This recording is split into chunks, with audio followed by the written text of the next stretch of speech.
On May 23, 1944, one American soldier, armed with nothing but a bazooka and raw courage, stood alone in an Italian field and stopped 3 German Tiger tanks cold, halting an entire counterattack that could have reversed weeks of Allied gains and trapped thousands of men at Anzio. What he did in the 11 hours before that moment defied every tactical doctrine, shattered the German line, and earned him the Medal of Honor.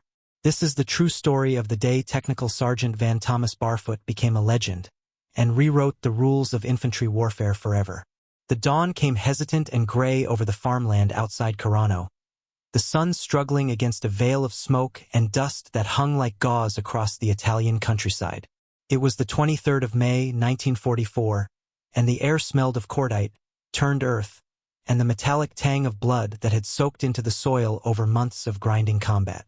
Technical Sergeant Van Barfoot crouched in a shallow irrigation ditch, his hands wrapped around the cold steel tube of a bazooka, his eyes fixed on 3 distant shapes emerging from the haze to the northeast. They were German tanks, and they were coming straight toward him. The temperature had risen with the sun, though the morning still held the coolness of night in the shadows.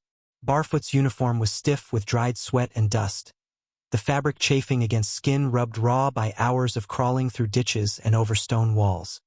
His hands, calloused and scarred from years of hard labor before the war and hard fighting during it, gripped the bazooka with the kind of steady confidence that came not from fearlessness but from having survived too many similar moments to waste energy on panic.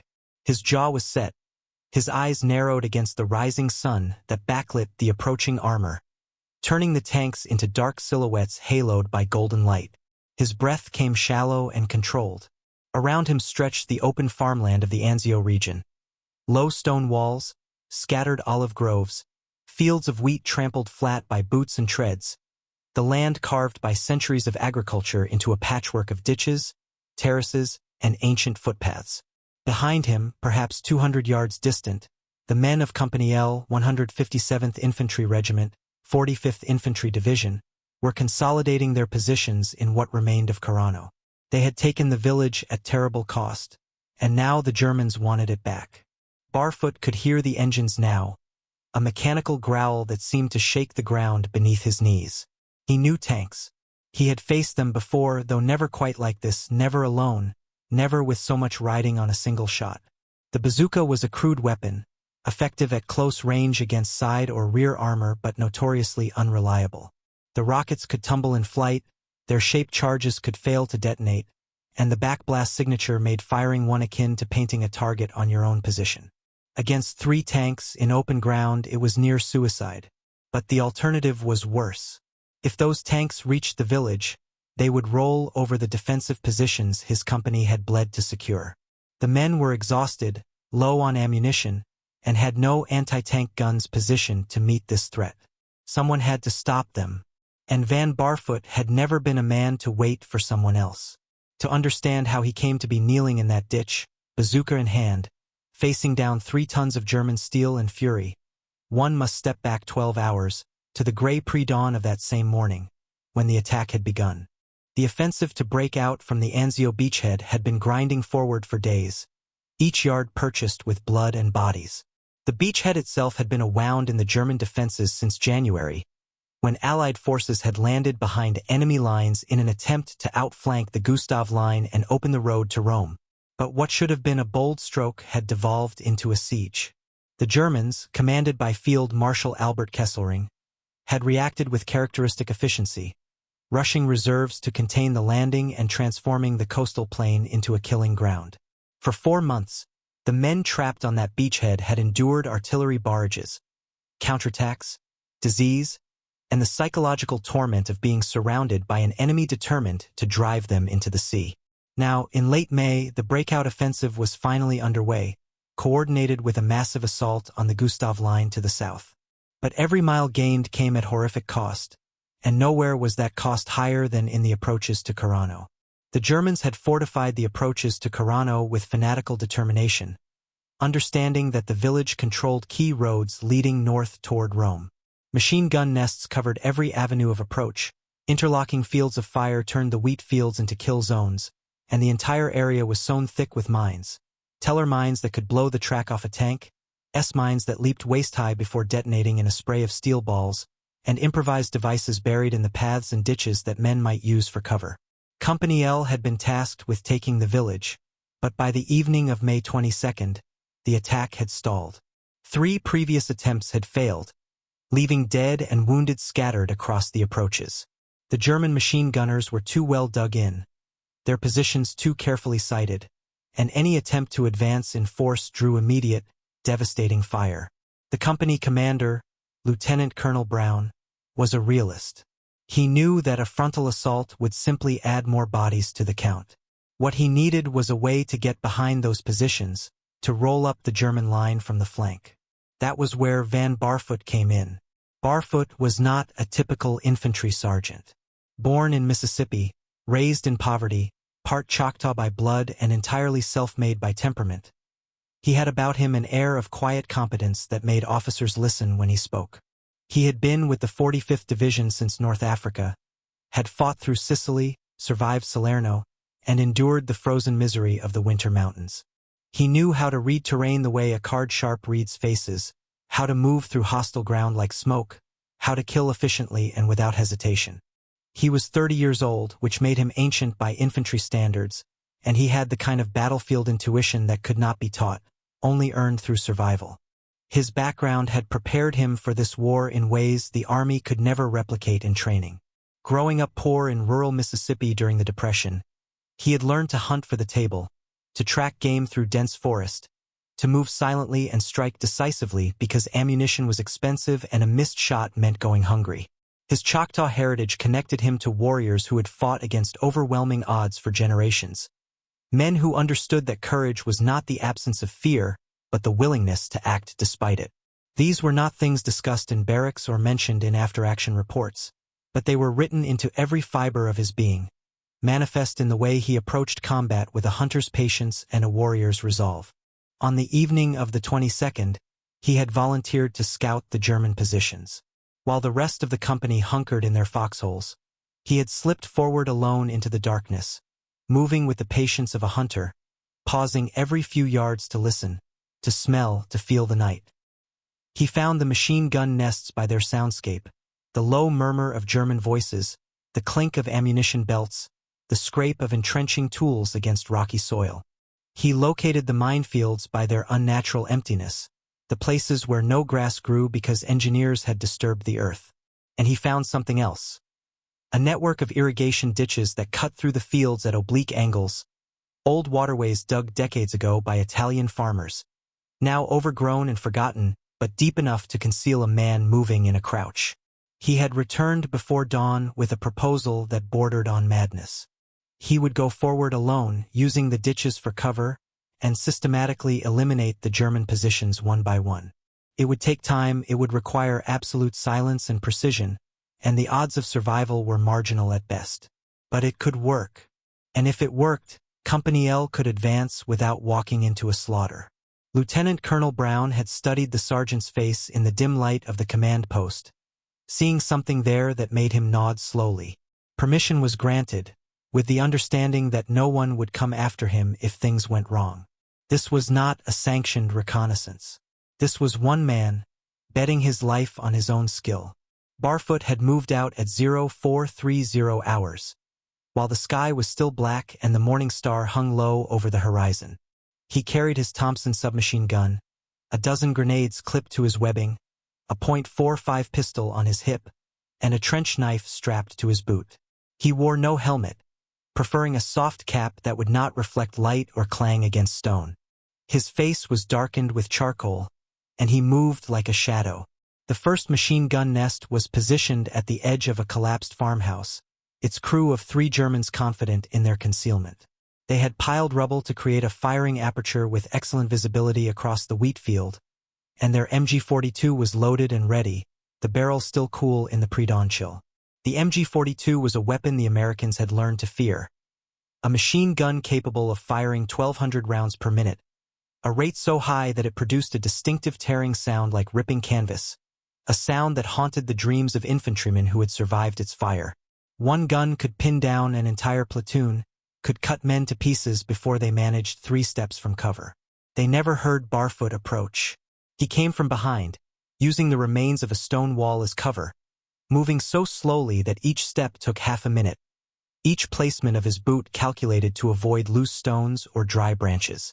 He controlled his breathing, kept his weight centered, moved only when the breeze stirred the grass to mask any sound.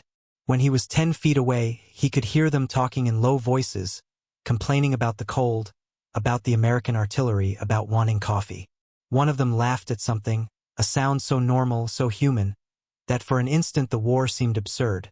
Young men huddled in ruins, waiting to kill strangers for reasons most of them only vaguely understood. He pulled the pin on a grenade, counted 2 seconds, and lobbed it underhanded through the firing aperture.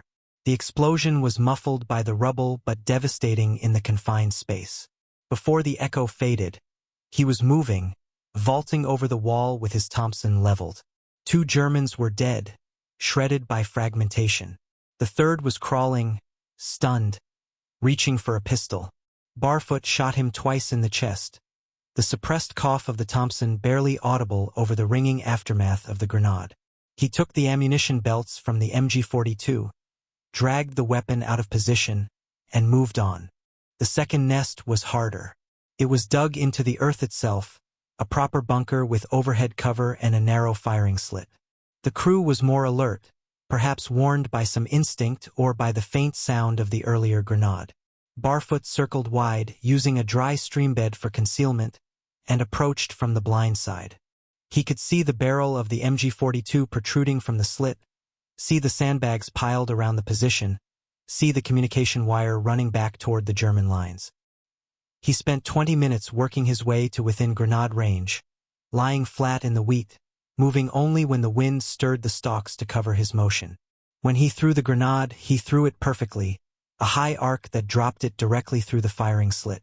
The Germans inside had perhaps 1 second to understand what was happening before the blast killed them all. Barfoot did not wait to confirm. He was already moving toward the third position, knowing that time was running out, that dawn was coming, that his luck could not hold forever.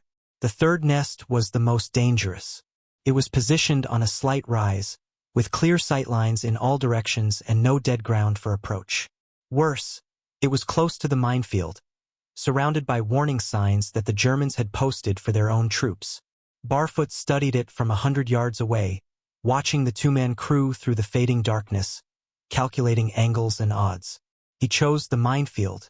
It was counterintuitive, insane even, but he had marked the safe paths during his reconnaissance the night before, had noted where the engineers had left gaps for their own patrols, had memorized the pattern of disturbed earth. He moved into the minefield on his belly, inch by inch probing ahead with his knife, feeling for the pressure plates and tripwires. Sweat ran into his eyes despite the cold. His heart hammered so hard he thought the Germans might hear it. But he moved forward because forward was the only direction that mattered. When he emerged from the minefield, he was behind the third nest, and the Germans never saw him coming. He killed them both with the Thompson, short controlled bursts at close range, and then he was standing alone on the rise as the sun broke the horizon, surveying the ground he had just cleared. The way to Carano was open. He signaled Company L to advance, and they came forward in a rush, spreading out across the fields that had been death traps an hour before, moving through the gaps Barfoot had carved in the German defenses. They met scattered resistance, snipers, a few stragglers, but the backbone of the defense had been broken. By 0800 hours, the village was in American hands. Barfoot had expected to collapse then, to find a quiet corner and sleep for a week. Instead, he found himself standing in the village square, surrounded by the rubble of war, accepting congratulations from officers who looked at him with a mixture of awe and disbelief. Lieutenant Colonel Brown clasped his shoulder and said something about recommending him for a decoration, but Barfoot barely heard. He was looking northeast, toward the German lines, where he could see vehicles moving, dust rising, the unmistakable signs of a counterattack forming. The Germans did not give up ground easily, and Carano was too important to lose. By early afternoon, intelligence reports confirmed what Barfoot had already guessed. A counterattack was coming, and it would be led by armor. The 45th Division had precious few anti-tank assets in the immediate area.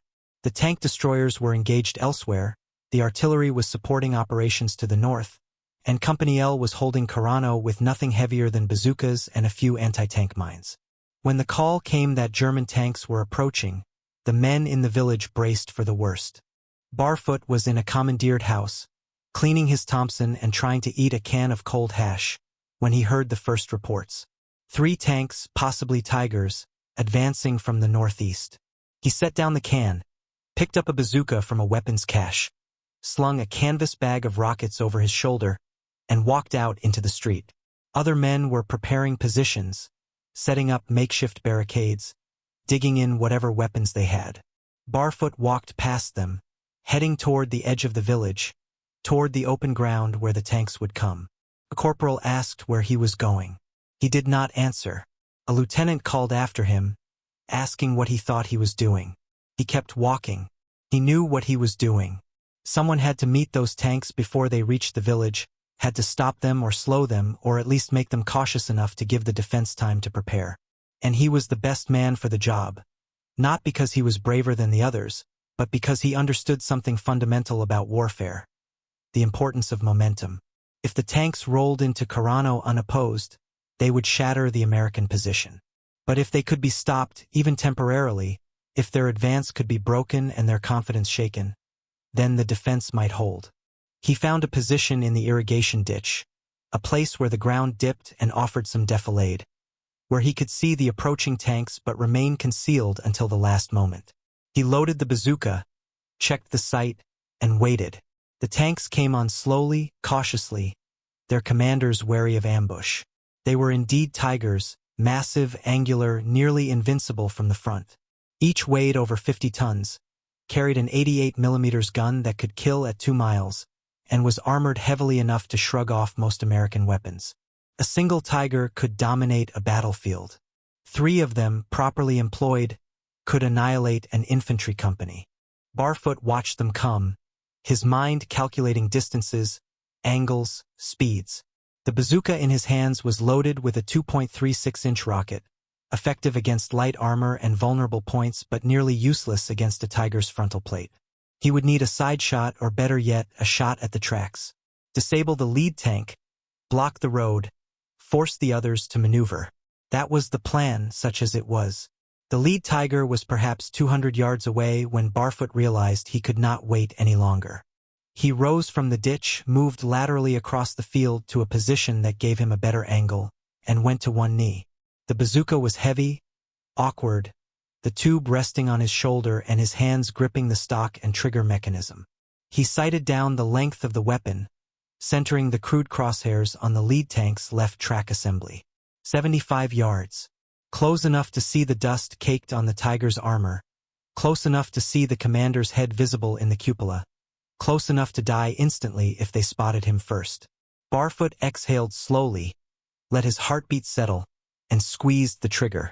The rocket leaped from the tube with a roar and a gout of flame, the backblast kicking up a cloud of dust behind him. For an instant that seemed to stretch forever, he watched the rocket arc across the distance, a tiny projectile hurtling toward an impossibly large target.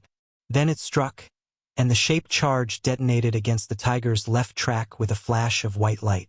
The track shattered, links flying, the heavy steel belt peeling away from the drive wheel. The Tiger lurched to a halt, crippled, its engine roaring as the driver tried uselessly to move. The commander's hatch flew open, and the crew began bailing out, understanding instantly that they were now sitting ducks for any follow-up attack. Barfoot was already moving, sprinting laterally across the field, reloading as he ran. The other 2 Tigers had stopped, their turrets traversing, searching for the source of the attack. He dropped into another ditch, loaded a second rocket, and waited. His breath came in ragged gasps, his hands shook from adrenaline, but his mind was clear. He had hurt them. Now he needed to finish it. The second Tiger began moving forward, attempting to bypass the disabled vehicle. Barfoot let it come, waiting for the angle, waiting for the moment when the tank side armor would be exposed. When it came, he fired again. The rocket struck low, hitting the suspension near the drive wheel. The Tiger did not stop, but it slowed, black smoke billowing from its engine deck. The crew did not abandon it, but they did reverse, pulling back behind the disabled lead tank. The third Tiger had seen enough. Its commander, recognizing the danger of advancing into a prepared defense without infantry support, ordered a withdrawal. The two mobile tanks pulled back, leaving the crippled Tiger abandoned in the field, and the counterattack dissolved. Barfoot stood in the ditch, watching them go, the empty bazooka tube still resting on his shoulder. Around him, the battlefield had gone quiet except for the crackle of flames from the burning Tiger and the distant sound of small arms fire from other sectors. He became aware of voices calling his name, of men running toward him from the village, of officers shouting questions and orders. He ignored them all and started walking back toward the German lines. He had seen something during the fight, an anti-tank gun, positioned in a shallow depression perhaps 300 yards to the northeast, abandoned but intact. The Germans had pulled back in such haste that they left equipment behind, and Barfoot knew that if they returned, they would try to recover it. He decided to make sure they could not. He approached the gun carefully, alert for stragglers or booby traps. It was a PAK-40, a 75mm anti-tank gun capable of destroying any American tank at range. The Germans had camouflaged it well, netting and branches covering the shield and barrel. Barfoot pulled grenades from his webbing, placed them carefully around the breech mechanism and ammunition storage, pulled the pins and ran.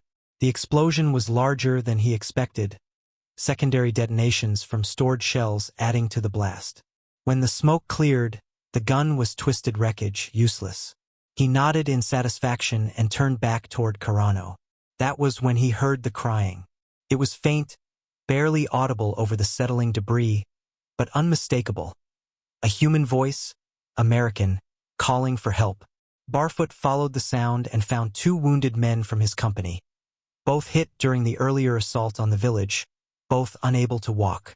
They had been sheltering in a shell crater, forgotten in the chaos of the counterattack, and now they were trapped in no man's land with German positions to the north and friendly lines to the south.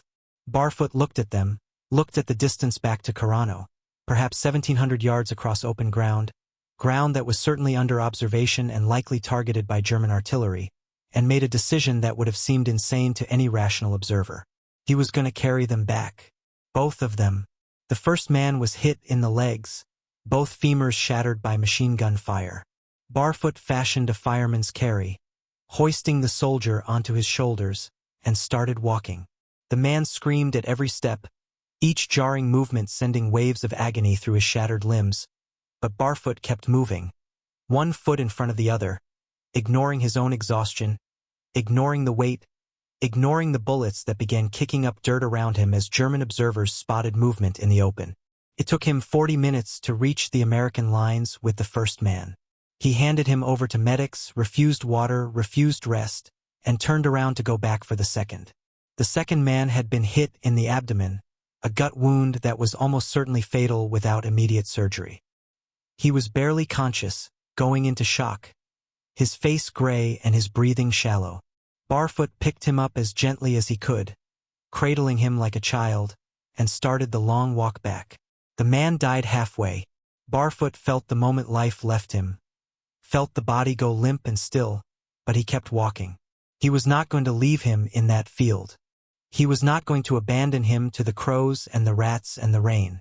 When he finally stumbled back into the American lines for the second time, the sun was setting, painting the sky in shades of orange and red that seemed obscene against the day's carnage. He laid the dead soldier down carefully, closed his eyes, and only then allowed himself to collapse. Men crowded around him, offering water, offering aid, asking questions he could not answer because he had no voice left, no strength left, nothing left but the knowledge that he had done what needed to be done. Later, much later, when the official reports were compiled and the witnesses interviewed, the full scope of what Van Barfoot had accomplished on May 23, 1944, became clear. In the span of 11 hours, he had single-handedly eliminated 3 fortified machine gun positions, killed at least 9 enemy soldiers, captured multiple prisoners, cleared a path through a minefield, destroyed a Tiger tank and damaged 2 others, demolished an anti-tank gun, and saved 2 wounded comrades under fire. His actions had directly enabled the capture of Carano, broken a key German defensive position, and stopped a counterattack that could have reversed days of Allied progress. The Medal of Honor was presented to him later that year, though he was characteristically uncomfortable with the attention. He was not a man who sought glory or recognition. He was simply a soldier who understood his duty and possessed the rare combination of courage, skill, and determination necessary to see it through regardless of cost. But his war was not over. Van Barfoot would continue to serve with distinction through the remainder of the Italian campaign, would survive the war, and would remain in the army for decades to come. He fought in Korea, earning 2 more Silver Stars and a 2nd Distinguished Service Cross, proving that his actions at Carano were not an aberration but the expression of a fundamental character. He served in Vietnam, now an officer, leading men with the same quiet competence that had marked his early career. He retired as a colonel in 1974, after 33 years of service, having fought in 3 wars and earned nearly every decoration his country could bestow. He lived quietly in retirement, settling in Virginia, rarely speaking of his wartime experiences. When reporters came calling, when historians sought interviews, he was polite but brief. What he had done, he believed, was simply what any soldier would have done in his place. A statement that was both humble and profoundly untrue. Few men had ever done what he had done. Fewer still could have. Van Thomas Barfoot died in 2012, at the age of 92, surrounded by family and honored by his nation. He was buried at Quantico National Cemetery with full military honors, the flag draped over his coffin folded with precision and presented to his widow. The Medal of Honor citation was read at his funeral, the words recounting actions that had occurred 68 years earlier on a bloody field in Italy, actions that had saved lives and changed the course of a battle and proven that one man, properly motivated and willing to risk everything, could indeed make a difference. Memorials stand now where he fought. In Virginia, a park bears his name. Veterans gather annually to remember him, to tell his story to new generations, to ensure that what he did is not forgotten. The field outside Carano, where he knelt with a bazooka and faced down 3 tigers, has returned to farmland, wheat growing where tanks once burned. But the earth remembers. History remembers. And those who understand the cost of freedom remember a sergeant from Mississippi who, on one long day in May of 1944, became a legend. His story is not merely one of heroism, though it is certainly that. It is a story about the nature of courage, about the choices men make when every option is terrible, about the willingness to stand alone when standing with others is impossible. It is about skill, yes, and luck, and the brutal calculus of combat. But most of all, it is about duty, the simple, profound sense that some things must be done, and if you are the one present, if you are the one capable, then you are the one responsible. Van Barfoot understood that. He lived it. And on May 23, 1944, outside a small Italian village most people have never heard of, he gave us one of the most extraordinary examples of individual valor in American military history. A day when one man truly did change everything. If you enjoyed this deep dive into one of World War II's most incredible true stories, please subscribe to the channel for more untold tales of courage and sacrifice. Hit the like button if this story moved you, and drop a comment below. I want to know, what other Medal of Honor recipients or lesser-known war heroes do you think deserve their stories told? Let me know, and I'll see you in the next video.